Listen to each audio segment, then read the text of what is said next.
ಸ್ನೇಹಿತರೆ, ಆನಂದ್ ಅಷ್ಟವಿಜನ್ಗೆ ಸ್ವಾಗತ ಸುಸ್ವಾಗತ. ಈ ದಿವಸ ನಾವು ತುಲಾ ಲಗ್ನದ ಬಗ್ಗೆ ಒಂದು ಬ್ರೀಫ್ ಆಗಿ ತಿಳ್ಕೊಳ್ಳೋಕೆ ಪ್ರಯತ್ನ ಮಾಡೋಣ. ಒಂದೇನೆಂದ್ರೆ, ತುಲಾ ಲಗ್ನ ನಮ್ಮ ಕಾಲಪುರುಷನ ಕುಂಡಲಿಯಲ್ಲಿ 7ನೇ ಮನೆ ಸೂಚನೆ ಮಾಡುತ್ತೆ. ಈ ಜಾತಕದಲ್ಲಿ ಹುಟ್ಟಿರೋರು ಶ್ರೀಮಂತವಾಗಿರ್ತಾರಾ, ಬಡವರಾಗಿ ಇರ್ತಾರಾ, ಅದು ಅವರವರ ಜಾತಕ ನೋಡಿದ್ರೆ ಗೊತ್ತಾಗ್ಬಿಡುತ್ತೆ. ಆ ಶುಕ್ರ ಸೂಚನೆ ಮಾಡ್ತಾನೆ, ಶುಕ್ರ ಅಧಿಪತಿ ಆಗಿದ್ದಾರೆ ಅಂತ ಹೇಳಿ ಅವರು ಯಾವಾಗಲೂ ಲಕ್ಸುರಿ ಆಗಿರಬೇಕು, ಹೈ ಎಂಡ್ ವೆಹಿಕಲ್ ಇರಬೇಕು ಅಂತ ನಾವು ಎಕ್ಸ್ಪೆಕ್ಟ್ ಮಾಡೋದನ್ನು ಕಷ್ಟ ಆಗುತ್ತೆ. ಯಾಕಂದರೆ 8ನೇ ಮನೆ ಅಧಿಪತಿನೂ ಶುಕ್ರನೇ ಆಗ್ತಾನೆ. ಅಂದರೆ ತುಂಬ ಅಡೆತಡೆಗಳು, ಕಷ್ಟಗಳು ಆತ ಎಲ್ಲ ಸೂಚನೆ ಮಾಡುವಂಥ ಮನೆ ಅದು. ಎರಡನೇದಾಗಿ ನೀವು ಎಲ್ಲಾದ್ರೂ ನಿಮ್ಮಲ್ಲಿ ಯಾರಾದ್ರೂ ಏನೇ ಒಂದು ಡಿಸಿಷನ್ ಬಂದರೂ ತುಂಬ ನ್ಯಾಯವಾಗಿ ಸಮತೋಲನವಾಗಿ ಯೋಚನೆ ಮಾಡೋದು ನೋಡಿದ್ದೀರಾ? ಇಲ್ಲದೇ ಇದ್ದರೆ ಕೆಲವರು ನೋಡೋದಕ್ಕೂ ತುಂಬ ಆಕರ್ಷಕವಾಗಿರ್ತಾರೆ, ತುಂಬ ಎದ್ದು ಕಾಣ್ತಾರೆ. ಬಟ್ ಅವರು ಏನಾದರೂ ಡಿಸಿಷನ್ ತೊಗೊಬೇಕಾದ್ರೆ ತುಂಬ ಸಮಯ ತೊಗೊತಾರೆ, ತುಂಬ ಯೋಚನೆ ಮಾಡ್ತಾರೆ, ಪ್ರೋ ಆ್ಯಂಡ್ ಕಾನ್ಸು ತುಂಬ ಯೋಚನೆ ಮಾಡ್ತಾರೆ.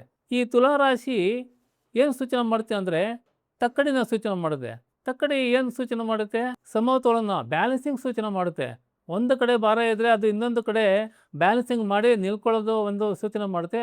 ಹಾಗಾಗಿ ಈ ಜಾತಕದವರು ಇಲ್ಲಿ ಲಗ್ನದಲ್ಲಿ ಹುಟ್ಟಿರೋರು ಏನು ಮಾಡ್ತಾರೆ ಅಂದರೆ, ಯಾವಾಗ್ಲೂ ನ್ಯಾಯವಾಗಿ ಎರಡೂ ಕಡೆಯೂ ನೋಡಿ ಒಂದು ಬ್ಯಾಲೆನ್ಸಿಂಗ್ ಆಗಿರುತ್ತೆ. ಅವ್ರ ಲೈಫಲ್ಲೂ ಬ್ಯಾಲೆನ್ಸಿಂಗ್ ಆಗಿ ಮಾಡೋಕ್ಕೆ ಹೋಗ್ತಾರೆ, ಬ್ಯಾಲೆನ್ಸಿಂಗ್ ಆಗೋದು ಪ್ರಯತ್ನ ಪಡ್ತಾರೆ.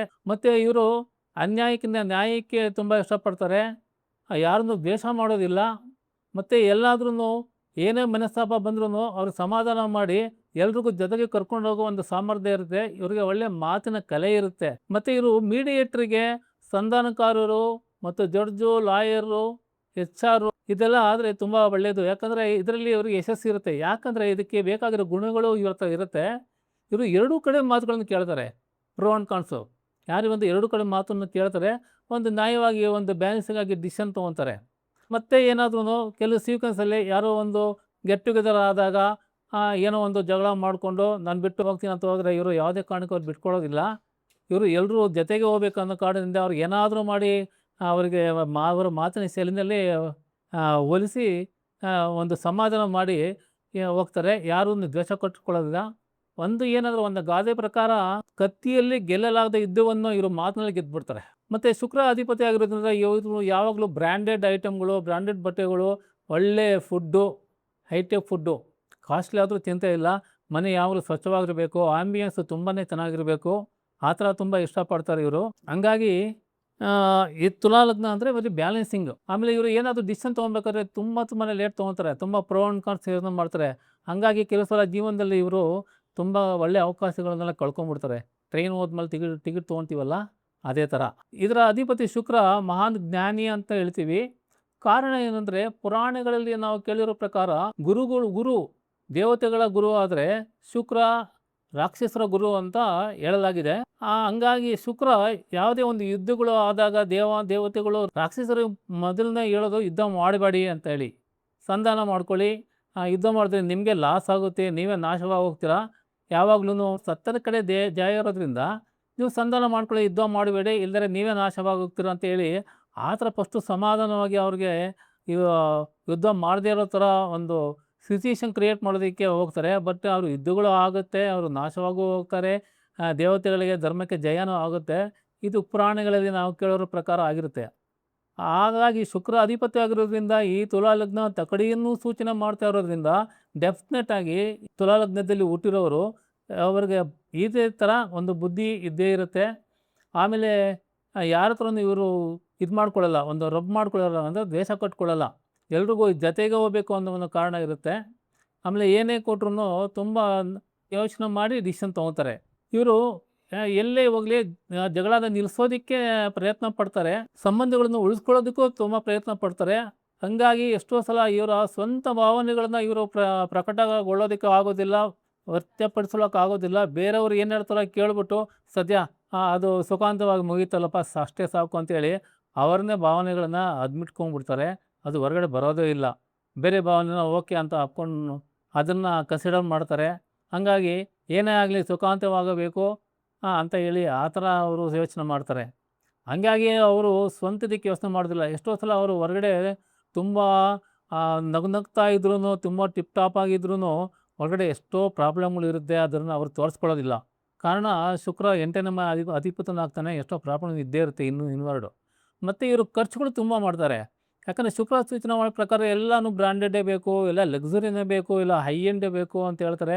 ತುಂಬ ಖರ್ಚು ಮಾಡ್ತಾರೆ, ಉಳಿಸ್ಕೊಳ್ಳೋದಕ್ಕೆ ಸ್ವಲ್ಪ ಕಷ್ಟ ಆಗುತ್ತೆ. ಎರಡನೇದಾಗಿ ಇವರು ಬೇರೆಯವರ ಸಂತೋಷನ ಮುಖ್ಯವಾಗಿ ತೊಗೊಳ್ತಾ ಅವರ ಸ್ವಂತ ಸಂತೋಷಕ್ಕೆ ತೊಂದರೆ ಆಗುತ್ತೆ. ಅವರು ಜೀವನದಲ್ಲಿ ಯಶಸ್ಸು ತೊಗೊಳ್ಳೋದಕ್ಕೆ ತುಂಬ ತೊಂದರೆ ಆಗುತ್ತೆ. ಅದನ್ನು ಅವರು ಮನಸ್ಸಿನಲ್ಲೇ ಒಳಗಡೆನೇ ಅವರು ಕೊರಗ್ತಾ ಇರ್ತಾರೆ. ಹೊರಗಡೆ ನಗ್ನಗ್ತಾ ಮಾತಾಡ್ತಾರೆ, ನೋಡೋದಕ್ಕೆ ಆಕರ್ಷವಾಗಿರ್ತಾರೆ. ಅಂತ ಪರ್ಸ್ನಾಲಿಟಿಯಾಗಿ ತುಂಬ ಸ್ಮಾರ್ಟಾಗಿರ್ತಾರೆ. ಶುಕ್ರ ಸೌಂದರ್ಯಕ್ಕೇ ಕಾರಣ. ಹಾಗಾಗಿ ಈ ತುಲಾ ಲಗ್ನ ತುಂಬ ಬ್ಯಾಲೆನ್ಸಿಂಗು. ಹಾಗಾಗಿ ಈ ಲಗ್ನದಲ್ಲಿ ತುಂಬ ಮಹಾನ್ ವ್ಯಕ್ತಿಗಳು ಹುಟ್ಟಿದ್ದಾರೆ ಅಂತ ನಮ್ಮ ರೆಕಾರ್ಡ್ಸಲ್ಲಿ, ಡೇಟಾಬೇಸಲ್ಲಿ, ನಮ್ಮ ಹಳೆ ಪುರಾಣಗಳಲ್ಲೇ ಎಲ್ಲ ಹೇಳಿದ್ದಾರೆ. ಅದು ಕೆಲವು ಸಂಶೋಧನೆಗಳನ್ನು ಮಾಡಬೇಕು. ಇನ್ನೊಂದು ಏನಂದರೆ, ಒಂದು ಮುಖ್ಯವಾದ ವಿಷಯ ಏನಂದರೆ, ನಮ್ಮ ಈ ಪ್ರಪಂಚದಲ್ಲಿ ಏನೇ ಆದ್ರೂ ಎಲ್ಲವೂ ಈ 12 ರಾಶಿಗಳಲ್ಲಿ, 27 ನಕ್ಷತ್ರಗಳಲ್ಲಿ, 108 ಅಂಶಗಳಲ್ಲೇ ಕವರ್ ಮಾಡಬೇಕು. ಏನೇ ಹೊಸ ಐಟಮ್ ಬಂದ್ರೂ ಸಂಶೋಧನೆ ಮಾಡಿ ಅದು ಇಷ್ಟರಲ್ಲೇ ನಾವು ಸಿಂಕ್ ಮಾಡಬೇಕು. ಹಾಗಾಗಿ ಏನೇ ಮಾಡಿದ್ರು ಇಷ್ಟರಲ್ಲೇ ನಾವು ಮಾಡ್ತಾ ಇರೋದ್ರಿಂದ ಹೊಸ ಸಂಶೋಧನೆ ಮಾಡಲೇಬೇಕಾಗುತ್ತೆ. ಮುಂಚೆ ಹಳೆ ಕಾಲದಲ್ಲಿ ಕುದುರೆಗಳು ಅಂತ ಹೇಳ್ತಾಯಿದ್ರು, ಈಗ ನಾವು 2 ವೀಲರ್ಸ್ ಅಂತ ಹೇಳ್ತೀವಿ. ಹಳೆ ಕಾಲದಲ್ಲಿ ರಥಗಳು ಅಂತ ಹೇಳ್ತಾಯಿದ್ರು, ಈಗ ನಾವು ಕಾರುಗಳು ಅಂತ ಹೇಳ್ತೀವಿ. ಹಾಗಾಗಿ ಹಳೆ ಕಾಲದಲ್ಲಿ ಕಂಪ್ಯೂಟರ್ಸ್ ಇರಲಿಲ್ಲ, ಈಗಿದೆ. ಈಗ ಅದು ಯಾರನ್ನ ಓಡಿಸ್ಬೇಕು? ನಾರ್ಮಲಾಗಿ ಬುದ್ಧಿಶಕ್ತಿ ಇನ್ವಾಲ್ವ್ ಆಗುತ್ತೆ, ಕಮ್ಯುನಿಕೇಷನ್ ಇನ್ವಾಲ್ವ್ ಆಗುತ್ತೆ. ಅದಕ್ಕೋಸ್ಕರ 3ನೇ ಮನೆಗೆ ಸಿಂಕ್ ಮಾಡಬೇಕು, ಬುದ್ಧಿನಿಗೆ ಸಿಂಕ್ ಮಾಡಬೇಕು. ಇಂಜಿನಿಯರಿಂಗು ಅದರಲ್ಲಿ ಹಾರ್ಡ್ವೇರು ಅವೆಲ್ಲ ಇರುತ್ತೆ. ಹಾಗಾಗಿ ಕುಜನಿಗೆ ಸಿಂಕ್ ಮಾಡಬೇಕು. ಹಾಗಾಗಿ ಇದನ್ನ ಬಗ್ಗೆ ತುಂಬ ಸಂಶೋಧನೆಗಳು ಮಾಡಿದ್ರೆ ತುಂಬ ಒಳ್ಳೆಯದು ಅಂತ ಇದೆ. ಇದನ್ನು ನಾವು ಅರ್ಥ ಮಾಡ್ಕೊಳ್ಬೇಕು. ಪ್ರಕೃತಿಯಲ್ಲಿ we are also part of the nature. ಹಾಗಾಗಿ ಅಸ್ಟ್ರಾಲಜಿ ಸೈಂಟಿಫಿಕ್ ಅನ್ನೋದಕ್ಕೆ ಇದೇ ಕಾರಣ. ಬಟ್ ಇದನ್ನು ಕಾರಣಗಳನ್ನು ಎಲ್ಲ ನಾವು ಕಂಡುಕೊಳ್ಬೇಕು. ನಾವು ಜೀವನದಲ್ಲಿ ಏನು ನಡೀತಾ ಇದೆಯೋ ಈ ಜ್ಯೋತಿಷ್ಯದಲ್ಲೇ ಅದರ ಅರ್ಥ ಕಂಡುಕೊಂಡ್ರೆ ಆವಾಗ ತುಂಬ ಈಸಿ ಆಗುತ್ತೆ.